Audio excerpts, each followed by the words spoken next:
So here is the physics question. Okay, so we have a inflated balloon. अब consider करो कि अगर ये बलून को मैं बर्स्ट करता हूं तो what will be the change in the temperature of the air trapped in that balloon? Okay, will the temperature increase, will the temperature decrease, or there will be no change in the temperature? Okay, so comment करो फटाफट, मैं count करता हूं.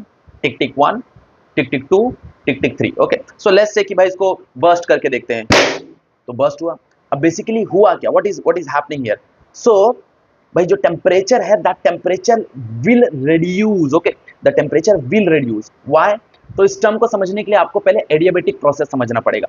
What is adiabatic process? It is very quick process in which there is no heat exchange between the system and the surrounding. Okay, अब basically हुआ क्या कि भाई जब मैंने उस बलून को फोड़ा तो द एयर एक्सपांड. अब वो जो एयर एक्सपांड हुआ है उसको एक्सपांड करने के लिए भाई कोई वर्क करने के लिए उसके ऊपर वर्क हो रहा है. उस वर्क के लिए उसको कोई हीट एनर्जी रिक्वायर्ड है. But the process is very quick, बहुत फटाक से प्रोसेस हुआ. अब since the process is very quick तो उसको उतना समय नहीं मिलेगा कि वो हीट से वो एनर्जी एब्जॉर्ब कर पाए. अब वो हीट सराउंडिंग से हीट एब्जॉर्ब ही नहीं कर पाएगा. तो अगर वो सराउंडिंग से हीट एब्जॉर्ब नहीं कर पाएगा तो वो अपना खुद का इंटरनल एनर्जी यूज करेगा.